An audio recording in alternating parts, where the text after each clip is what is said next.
안녕하세요. 한나TV 한나쌤입니다. 자, 오늘 배울 내용은 우리가 야금야금 러일 전쟁 이후로 국권이 침탈되는 그런 부분입니다. 그래서 다소 조약이 많고 앞뒤에 내용이 많아요. 그런데 일단 우리나라와 일본이 맺은 조약을 좀 순서대로 좀 암기를 하고 파악을 한 뒤, 그리고 앞뒤에 무슨 사건이 있었는지 전체적인 흐름으로 파악해야 되는 부분이고 매우 중요한 부분입니다.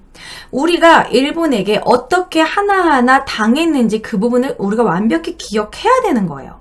원래 이렇게 당한 사람만 기억하고 저지른 사람은 기억하지 않습니까? 우리가 기억을 해줘야 그러한 아픈 역사가 반복되지 않는다고 생각합니다. 그래서 매우 중요한 부분이에요. 자, 그러면 사실상 국권피탈과 저항 교재 225페이지 피시고요. 자, 신과 함께 하는 건 교재 다들 갖고 계시죠? 225페이지 진도 나가보도록 하겠습니다. 자, 이제 러일 전쟁이 일어나기 전에 어떤 일이 벌어졌는지 우리가 이제 일본이 우리나라를 가운데 두고 주변 강대국들과 야금야금 조약을 맺어요. 그러니까 백을 만드는 거지. 그러니까 나쁜 짓 할 건데 우리나라 식민지로 만들 건데 주변에 약간의 살짝 승락을 이제 맡게 됩니다. 왜 우리나라 땅 가지고 남한테 승낙을 만드는지 모르겠지만 서로 인정해주자, 서로 눈 감아주자, 막 그런 분위기. 일단 영국이랑 맺게 돼요. 일본이 영국이랑 더 친했고 제1차 영일동맹을 맺게 됩니다. 그 뒤에 2차도 있기 때문에 제1차, 2차 이렇게 나눠지는데요. 영일동맹은 영국이 러시아랑 항상 이렇게 부딪히고 있었잖아요. 그 전에 건문도 사건도 있었고 러시아의 남하를 견제하기 위해서 이제 영국하고 일본하고 맺는 거죠. 러시아를 서로 견제하면서. 러시아 견제를 위해서는 영일동맹, 그러니까 러시아를 견제할 때 영국하고 일본이 같이 손을 잡는다, 뭐 이런 내용이에요. 그래서 그것 때문에 나중에 러일 전쟁 때 영국이 뒤에서 뭐 이렇게 여러 가지 무기적인 부분이나 군사적인 부분 도와줬죠. 자, 그 뒤로 이게 이제 1902년에 있었던 일이고, 자, 그리고 이제 결국에는 영국의 뒤 백그라운드를 이제 든든하니까 이제 일본이 이를 저지르는 겁니다. 러일 전쟁이 일어나요. 우리나라를 가운데 두고 이제 러시아랑 일본이랑 부딪힐 수밖에 없었어요. 그래서 러일 전쟁이 1904년부터 일어납니다. 이제 러시아가 점점점 우리나라로 남하하고 있었고 러시아는 얼지 않은 항구를 얻기 위해서 우리나라 땅을 엄청나게 좀 뭐랄까 탐내고 있는 분위기였어요. 그러니까 일본은 그것에 저지하기 위해서 우리나라 땅을 자기가 먹으려고 서로 러시아랑 일본이 서로 가지려고 이제 싸우는 거죠. 일본이 먼저 공격을 하게 됩니다. 영국까지 조약을 맺었기 때문에 든든하죠. 그래서 일본의 선제 공격.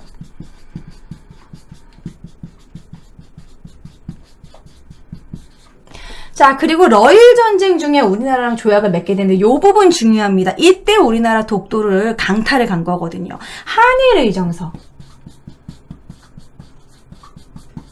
한일의정서는 전쟁 중에 맺은 거예요. 전쟁 중에 우리나라에 자기네들이 군사적으로 필요한 요충지를 갑자기 강제 편입해버리는 거예요. 자기 땅으로 강제 편입해버리는 거예요. 얼렁뚱땅. 이게 한일의정서입니다. 전쟁 중에. 자, 군사적으로 점령을 한 건데 군사적인 요지를 군사적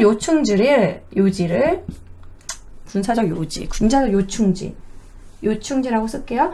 군사적으로 너무 중요한 위치를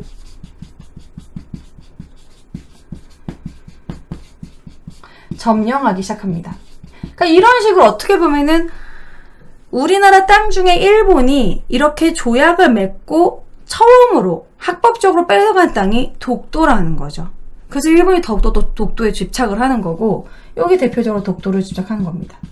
그런데 1904년 이후에 이제 한일의정서 때 독도가 무인도다 이러면서 너네는 땅이 이게 주인이 없었으니까 가져간 거라고 주장을 하는데 아까 나왔습니다. 바로 전에 광무개혁 때 고종이 칙령 제41호로 독도는 우리 관할이다라고 발표했죠. 그래서 그렇기 때문에 물주지가 아닌 겁니다. 그러니까 뺏은 거죠. 강제 점령을 한 것이기 때문에 광복 이후에는 우리 땅으로 돌아오는 게 맞는 겁니다. 근데 일본은 이제 주인이 없었던 땅이다라고 주장을 하는 거죠. 원래 자기 땅이었다고 주장을 하는 거고 본인들이 어업 활동을 했다는 이유만으로 그게 아니라 남의 땅에 와가지고 몰래 어업 활동하고 막 거기 있는 막 강치들 막 뺏어가고 강치들 가죽 뺏겨가고 그런 건데 이제 그렇게 주장을 하는 거죠. 어쨌든 한일의정서. 자, 그리고 나서 일본이 이제 두 개의 또 백을 만들어요. 한일 의정서를 하고 영국뿐만 아니라 미국도 자기 편으로 만들게 됩니다. 그래서 가스르테프트 밀약.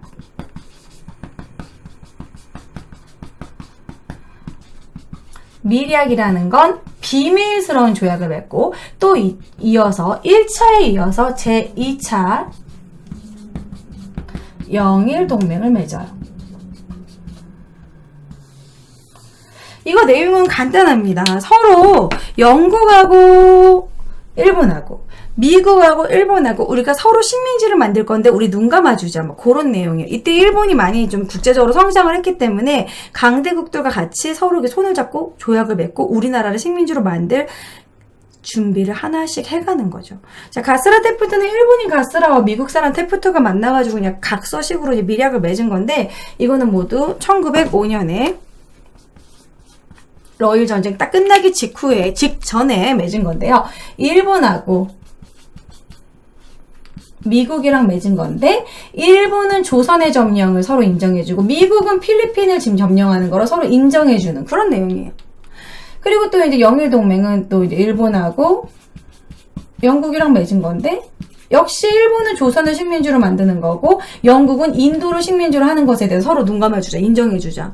뭐 강대국들끼리 지네끼리 그냥 미리 우리 서로 구린 거 너 저번에 컨닝한 거 나 봤는데 내가 봐줄 테니까 내가 이번에 뭐 한 거 봐줘 막 이런 식으로 서로 뒤 구린 거 봐주자 뭐 그런 내용이죠. 어떻게 보면은 주변 강대국들이 우리가 식민지 되는 거 하나도 도와주지 않았다라는 거야. 우린 이런 것도 모르고 미국에 도와달라고 외교적으로 손 벌리고 영국한테도 막 도와달라고 했는데 이미 뒤에서는 이런 조약이 맺어져 있었다라는 거야. 강대국끼리. 그래서 이제 가스라테프트는 7월에 맺어진 것이고 이거는 8월에 맺어진 겁니다.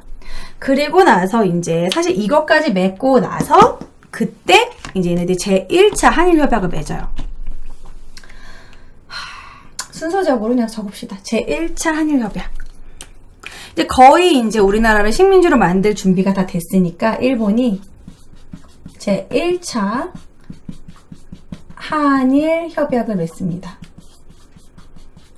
이것은 내용이 뭐냐면 우리나라에다가 고문을 두는 거야. 이제 식민지식으로 해가지고 너네가 스스로 할 수 없도록 일본한테 허락을 받고 해라. 막 이런 식으로 해가지고 고문 정치를 하기 시작해요.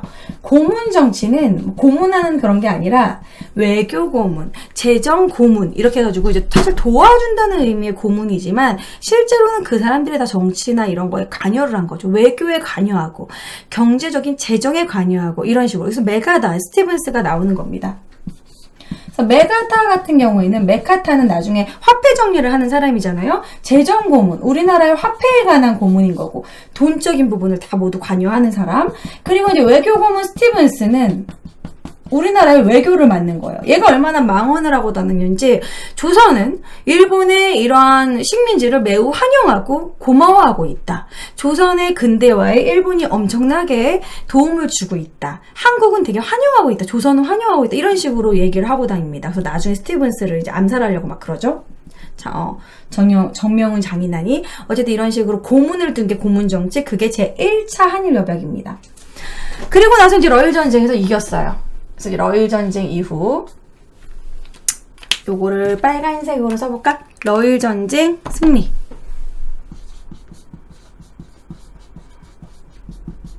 자, 러일 전쟁을 승리하고 나서 이제는 더 이상 뭐 거스를 게 없잖아요. 그러니까 이제 우리나라 본격적으로 식민지 만드는 그게 바로 을사조약입니다. 그래서 을사조약은 다른 말로 제1차에 이어서 제2차 한일협약이라고 해요.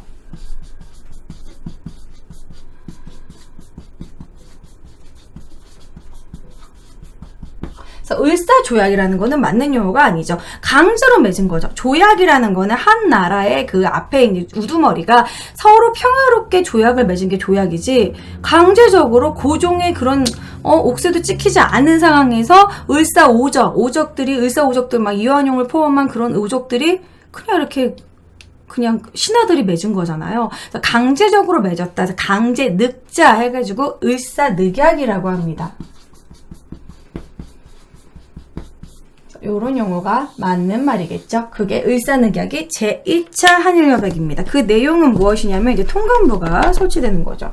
그 전에 그 고문정치였다면 그 다음에는 이제 통감정치. 한세로 썼네. 통감정치. 이제 통감부를 설치하게 됩니다.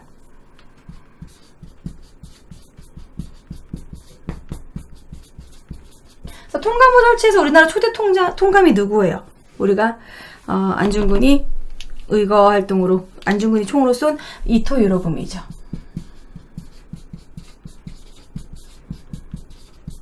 통감부를 설치하고 이제 아예 우리나라를 식민지화하려고 하는 그런 통감을 만들어버린 거예요. 나중에는 이제 총독부를 만들게 되는 것이고. 그리고 이제 을사늑약의 가장 대표적인 내용은 뭐냐면 외교권을 박탈합니다.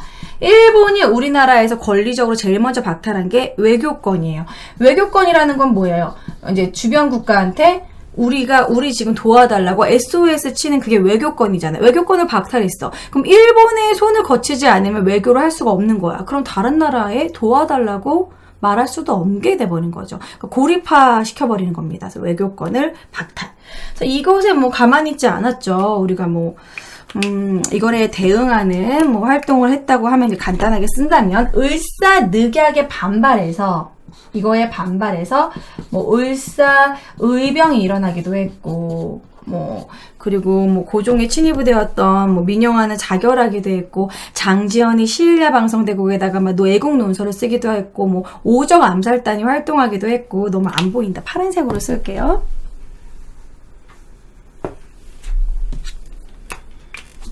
몇 개만 대표적으로 써볼게요. 자, 을사의병이 일어났고 뭐 장지연의 황성신문의 시일야 방성대국 목 놓아 운다 뭐 이런 거 쓰기도 했고 뭐 오적 암살단 뭐 이런 것도 있었고 그리고 안중근이 의거 활동도 있었고 뭐 여러 가지 활동이 있습니다. 이거는 교재 한번 싹 훑어보시면 될 것 같아요.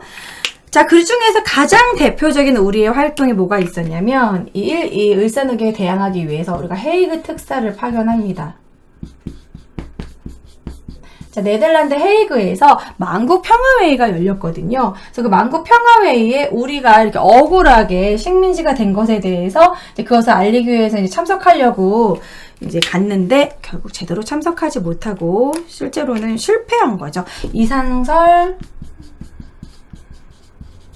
이준, 이휘종 열사가 가서 활동하려고 참석하려고 했지만 성공하지 못했다라는 거. 그래서 실패.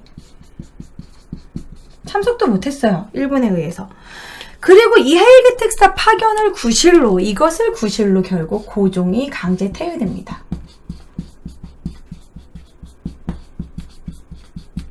고종이 강제 퇴위되고 나중에 바로 이어서 군대를 해산시키죠. 자, 고종 강제 퇴위하고 나서 이제 고종이 없으니까 이제 그 한나라 왕이 없으니까 이제 다시 협약을 맺죠. 1907년에 이건 이제 1905년에 이제 11월에 같은 5년 1905년인데 이건 11월에 되게 빨리빨리 모든 게 이루어져요. 러일 전쟁 이기자마자 바로 을사늑약이 있었고 그리고 나서 이제 2년 지나서 이제 1907년에 아이고 자, 1907년에 이제 정미 7조약을 다시 맺게 됩니다. 조약이 좀 많아서 이 부분이 어려울 수 있어요. 이제 1차 한일협약, 제2차 한일협약 다시 한번 맺었다. 그래서 한일 신협약이라고 합니다. 또 다른 말로는 정미년에 맺은 새로운 조약이다. 정미 7조약이라고 하기도 해요. 7로 끝나면은 이제 정미년이라고 하거든요. 그래서 한일 신협약. 이거는 내용이 뭐냐면, 그전에는, 통감부가 있고, 그리고 고문정치, 외교 고문이 와가지고, 고문이라는 건 옆에서 잠시 도움 주는 사람인데, 이제는 아예 일본인 사람을 바로 차관으로 임명을 하는 거예요. 그러니까 우리나라 정치를 일본인이 직접 한다라고 생각하시면 됩니다. 요즘으로 치면 무슨 장관이 있죠? 그런 것처럼 차관을 두는 거예요. 각 부서에 차관을 넣어서 우리나라의 내정 전반을 간섭하겠다라는 겁니다. 그게 한일 신협약의 내용, 차관 정치예요.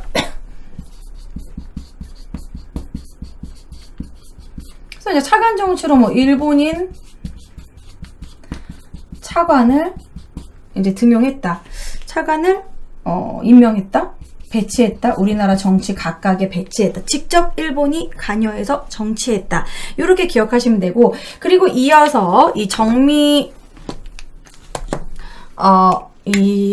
어디다가 쓸까? 이 정미 7조약 맺자마자 군대 예산.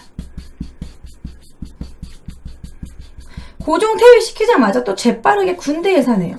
그럼 이 군대를 하면 이 해산된 군인들은 다 어디로 가느냐? 바로 이때 이제 이 정미년이잖아요. 그래서 정미의병으로 합류됩니다.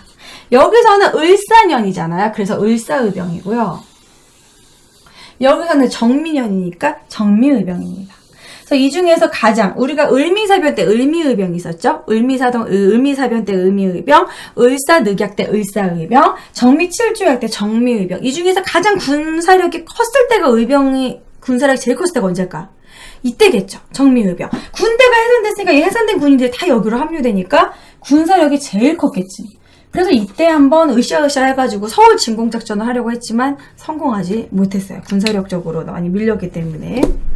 그래서 군대 예산을 하고 이어서 또 기유각서를 맺습니다. 기유각서.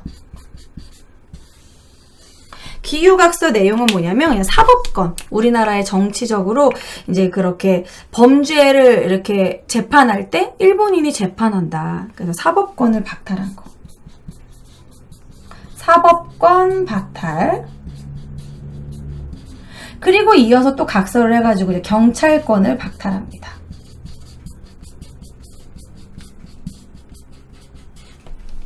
그리고 나서 이제 1910년에 마지막에 이제 옛날에는 한일 합방이라고 했거든요. 근데 요즘은 정확한 명칭은 경술연의 국치죠. 경술국치.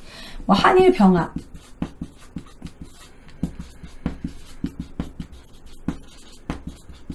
이것이 이제 1910년. 1910년부터는 이제 우리나라가 이제 정말 식민지가 돼버리는 거고, 국권이 침탈된 부분입니다. 국권 침탈, 국권 피탈, 국권을 잃게 된 거죠. 국권 박탈, 뭐 이런 식으로. 자, 여기가 이제 사실 좀 어려운데요. 일단은 조약 위주로 여러분들이 좀 공부를 하셔야 돼요. 우리가 일본하고 맺은 조약 순서대로 한일의정서. 이거는 다른 나라랑 맺은 밀약이잖아. 다른 나라랑 맺은 거니까 이거는 이제 그것의 배경이 되는 거고. 한일의정서, 그 다음에 제1차 한일협약, 그 다음에 제2차 한일협약 맺고, 그 다음에 이제 한일신협약. 그 다음부터는 어떤 식으로 우리나라의 그런 권한을 얘네들이 박탈했는지. 군대 예산은 군사권을 박탈한 거잖아요. 군사권 박탈, 그리고 사법권 박탈, 그 다음에 경찰권 박탈, 마지막 국권. 이런 식으로 순서가 되는 겁니다. 고종 퇴위시키고. 근데 그 내용을 흐름을 한번 살펴본다면, 한일의정서는 이제 군사적인 요충지로 땅을 야금야금 전쟁 중에 강제 편입을 한 거. 독도가 여기 있다는 게 중요하고요. 그 다음에는 1차 한일협약은 고문정치입니다. 외교고문, 재정고문을 넣어서 우리나라 정치에 조금씩 관여하기 시작했고, 그 다음에 을사늑약 때는 통감부를 아예 설치해버리고 외교권을 박탈해줍니다. 을사늑약 2개, 통감부 설치, 외교권 박탈 딱 기억이 나셔야 돼요. 그 다음에 이제 고종을 퇴위시키고, 왕은 이제 왕위에서 몰려내버린 거죠. 한나라의 왕을 쫓아내버린 거죠. 고종 강제 퇴위. 그리고 나서 차관 정치. 일본인이 직접 이제 정치에 관여하게 되는 거죠. 모든 정치 내정 간섭을 완전히 장악해버린 거고, 그 다음에 군대 예산. 그래서 정미의병 나오는 거고, 이 해산된 군인들이 여기로 합류해버린 거고, 그 다음에 사법권 박탈, 경찰권, 그 다음에 국권. 요런 순서로 박탈을 간다. 뭐, 요런, 그리고 그 중간중간에 을사늑약에 반대하기 위해서 헬그 특사 파견했지만 성공하지 못했고, 그것의 원인이 돼서 고종이 강제 퇴위되고, 이어서 이제 군대 해산되는 거고. 그래서 그리고 이게 이제, 전체적으로 다 외웠을 땐 다소 헷갈릴 수 있는데, 여러분들이 일본과 맺은 조약 순서대로 한일의정서, 제1차 한일협약, 2차 한일협약, 그 다음에 한일신협약. 그 다음에는 기유각서로 사법권 박탈, 경찰권 박탈, 마지막 한일 경술국치로 국권 침탈. 이렇게 외워주시고, 앞뒤로 일어난 사건을 껴가지고 이것 때문에 이것이 원인이 돼서 이런 일이 벌어졌다고 원인 결과로 좀 이렇게 흐름으로 한번 공부하시면 좋을 것 같아요. 요 표는 여러분들이 여러 번 한번 써본다던가 자꾸 이렇게 큰 사건을 색칠해가지고 이렇게 딱 순서를 완벽하게 파악을 해놓으셔야지 나중에 문제 풀 때 헷갈리지 않습니다. 자, 그러면 이 부분 이어서 잠시 쉬었다가 뒤에 의병활동과 애국계몽운동을 정리할 건데, 의병은 이미 여러분들 다 나온 내용이에요. 3번 더 정리하는 부분이고요. 애국계몽운동은 따로 나오지 않았으니까 필기하면서 정리해 보도록 하겠습니다. 더워. 자, 그러면은 중간에 쉬고 필기 조금만 더 합시다. 얼마 안 남았어요. 인공 눈물이. 노래 한 곡만 듣고 좀만 쉬었다 갈게요. 날씨 왜 이렇게 덥죠? 떨려오는 별빛 반짝이는데 넌 어디를 보고 있는지 금방이라도 사라질 것 같은데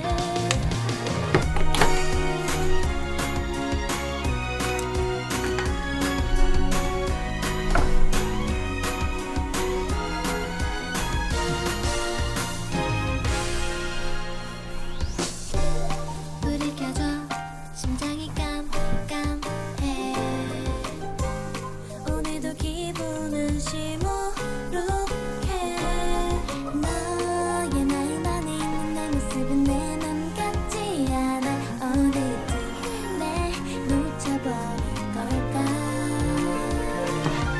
좋아하는 만큼 별은 떠오르고 여전히 난 어쩔 줄 모르고 안개 속에 갇힌 그 말 속에 담긴 도무지 알 수 없는 포츠모스 조약? 그거는 이제 러일 전쟁에서 이겨가지고 맺은 건데, 시모노세키 조약처럼 굳이 근데 빠져도 상관은 없어요. 예. 그것까지 하면은 너무 헷갈릴 것 같아서 내용에서 뺐어요. 알아도 그만 몰라도 그만. 그냥 포츠모스 조약은 더 이상 러시아가 우리나라에 간섭을 하지 않는다. 그런 내용이니까. 정랑라오님 반갑습니다. 교재에도 없어요. 어디를 보고 있는지 금방이라도 사라질 것 같은데 기다렸던 시간이 지나고 이제 보내줄게 아니야 아직 라오님이 아프리카 방송 보면서 여성 BJ 중에서 가장 예쁘다고. 많이 안 보셨나 보다. 감사합니다. 너를 내 방에 몰래 몰래 간직하고 싶은 하늘을 날아 근데 사실 시모노세키 조약은 삼국간섭 때문에 자주 나오는데, 포츠모스 조약은 몰라도 이렇게 문제 푸는 데는 문제 없는 것 같아요. 속에서 너를 만나 물론 알면 당연히 좋겠지? 열려난 사랑 고백보다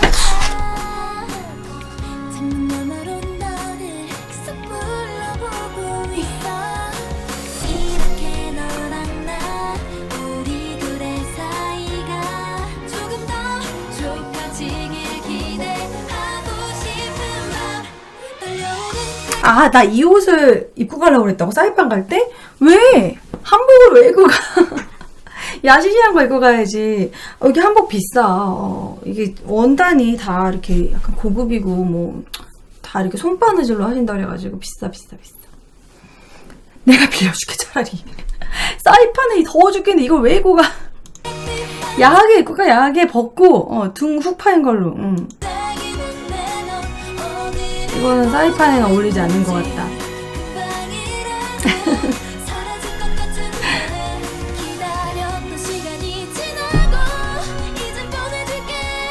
근데 원래 생활 한복은 좀 비싸요. 예, 한복이니까.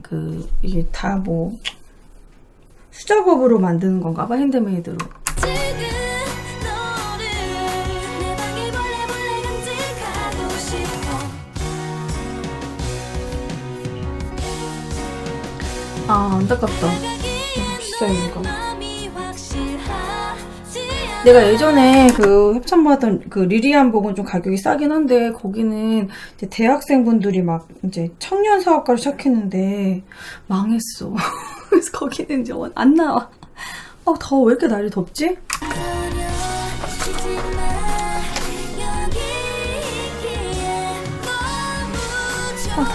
빨리 갈아입어야지. 진우님 감사합니다. 진우님 두근두근 사랑해요. 고마워요. 야, 감사합니다. 빨리 종방하고 진우님한테 노래 불러드려야겠어요. 자, 그럼 빨리 진도 나가겠습니다. 조금만 필기 더 하면 돼요. 자, 준비 시작. 채팅창 안 켰죠? 자, 준비 진우님 감사합니다. 시작. 자, 그럼 이어서 이렇게 우리가 국권을 침탈당하고 일본에게 계속 야금야금 이렇게 당하고 있는 상황에서 우리의 독립운동은 어떠한 방향으로 이루어졌는지 독립운동의 두 흐름을 한번 나눠보도록 하겠습니다.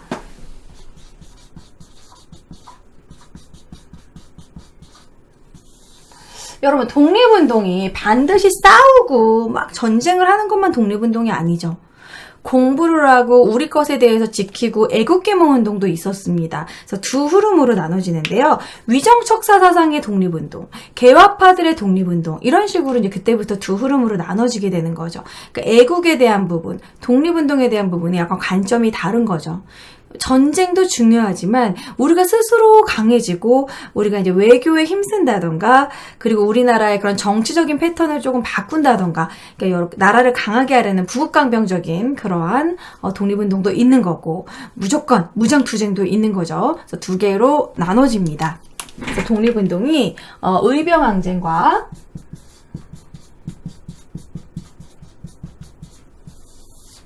애국계몽운동으로 나눠집니다.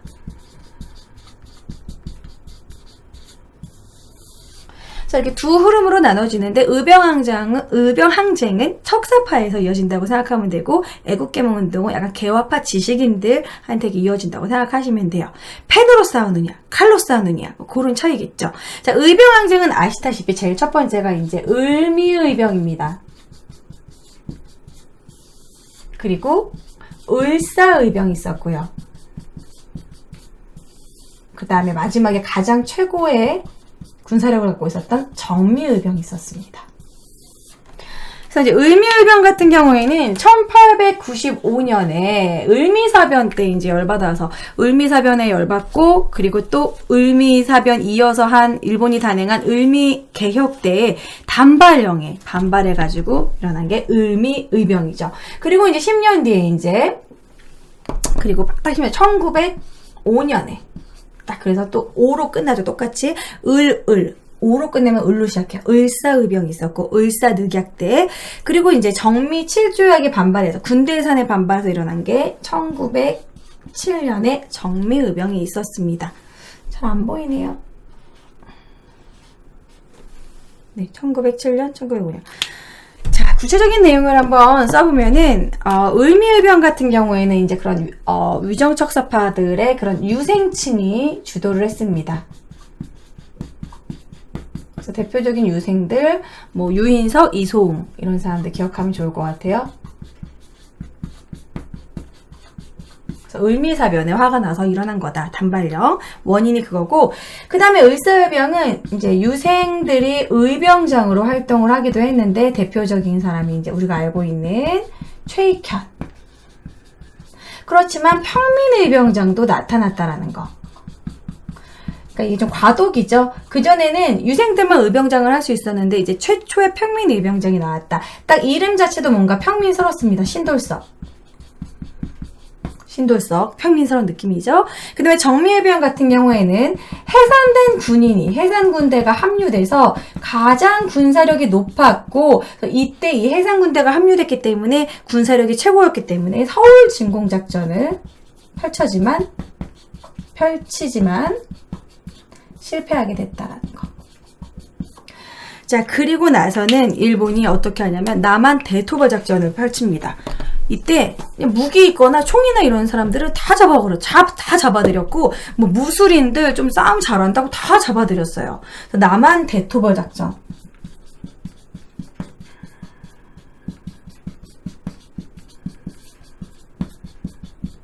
그래서 이때 어느 정도냐면은 의병들을 잡아 죽이기 위해서 총칼을 갖고 있는 사람들 다 잡으니까 호랑이를 잡는 포수들이 없어진 거야. 총을 다 뺏어버리니까. 그래서 한반도에 호랑이가 많아가지고 호랑이가 민가를 이렇게 침입하는 사건이 벌어졌어요. 호랑이를 어느 정도 잡아야 되는데 개체수가 너무 많아지니까 얘네들 배가 고프고 그러니까 민가를 습격하게 되는 그러한, 원래는 우리나라에 진짜 그 영물인 호랑이가 너무 많아지게 되는 또 그런 문제가 생겼고, 그 호랑이들을 결국은 누가 잡았냐면 일본 사람들이 이렇게 호랑이를 잡아서 가죽을 벗겨가고, 그래서 그때 씨가 말랐다는 이야기가 있어요. 그래서 어쨌든 남한 대토벌 작전은 1909년 우리나라 딱 국권 피탈 직전에 남한 대토벌 작전을 펼쳤고, 결국에는 이 많은 의병 부대들은 국내에서는 독립운동 활동을 할 수가 없었습니다. 다들 어디로 가냐면 이제 만주나 연해주로 이주하죠. 이 의병 부대가 이 남한 대토벌 작전 때문에 다 죽이고 막 다 총 뺏고 이러니까 만주나 연해주로 이주하게 되고, 우리가 알고 있는 뭐 삼원보 지역, 뭐 만주 지역 이런 데로 해가지고 북간도 뭐 이런 지역으로 다 이주해 버린다는 거죠. 이렇게 더 이상 의병 항쟁은 1910년 이후로는 국내에서 하기 힘들었다는 겁니다. 너무나 강압적인 무단 통치도 이루어졌고, 자, 그 다음에 애국개몽 운동은 또 순서대로 적어볼게요. 보안회가 있었고, 헌정연구회가 있었고요. 그리고 대한자강회가 있었고, 가장 중요한 단체 바로 신민회가 있었습니다. 자, 각각 보안회, 헌정연구회, 대한자강회는 한 개씩만 포인트로 우리가 암기해두면 되는데요. 보안회는 일본의 황무지 개척 요구를 반대한 겁니다. 개척 반대. 이건 뭐냐면 일본이 우리나라 황무지를 막 개척해 준 다음에 자기네 땅으로 만들었거든요. 그래서 황무지 개간 요구 반대. 그리고 헌정연구에는 헌자 들어가죠. 입헌군주제가 생각이 나지 않습니까? 그래서 입헌군주제를 주장했다. 우리나라도 이제 입헌군주제를 수립해야 한다. 그러니까 독립협회 때 주장했던 그 사람들이 그대로 이어져서 헌정연구에는 입헌군주제 수립을 주장을 했고, 대한자강에는 고종이 강제퇴위된 그 상황에서 고종 강제퇴위 반대.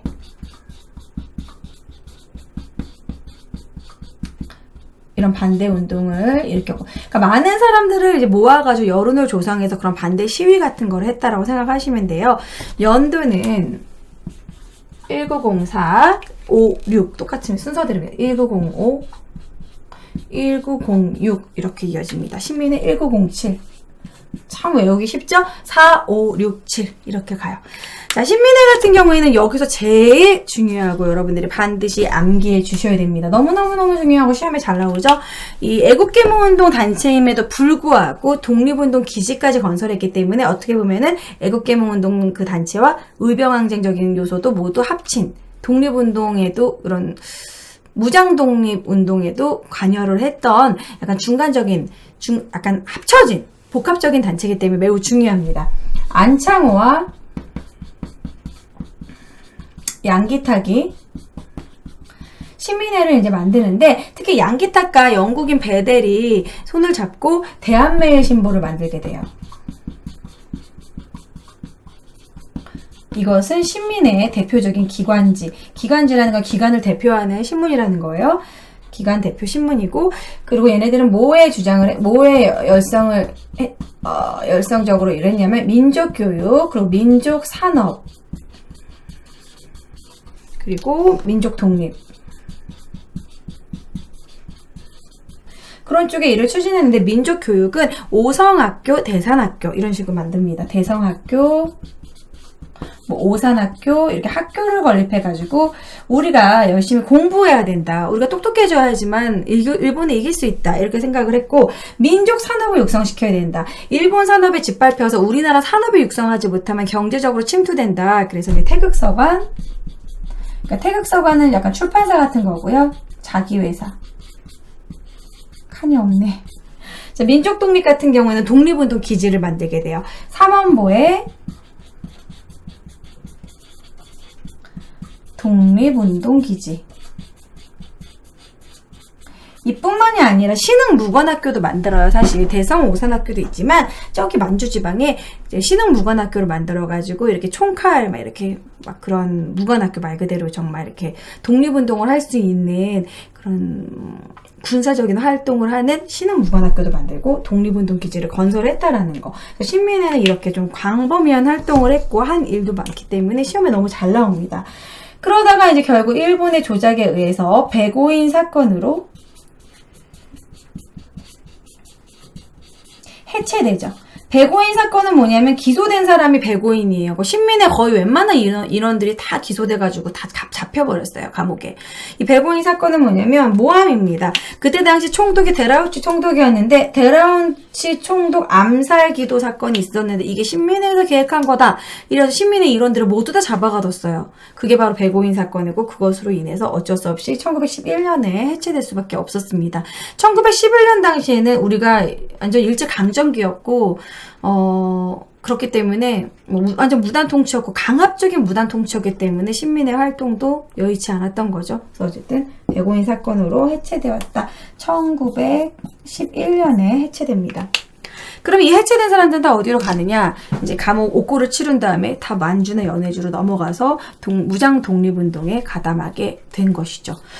자, 이렇게 우리가 일제강점기 시기에 두 개의 흐름으로 이러한 독립운동을 했다라는 거. 그래서 의병항쟁은 을미, 을사, 정미. 95오, 5로 끝나면 을이에요. 1895, 1905, 1907 연도 또 외워주셔야 돼요. 보안에는 4567 보안에 헌정연구회, 대한제강의 신민회가 제일 중요하고 시험에 잘 나옵니다. 하지만 얘네들도 보기로 자꾸 나오니까 입헌군 주제, 헌정연구회 이렇게 외워주시고 고자,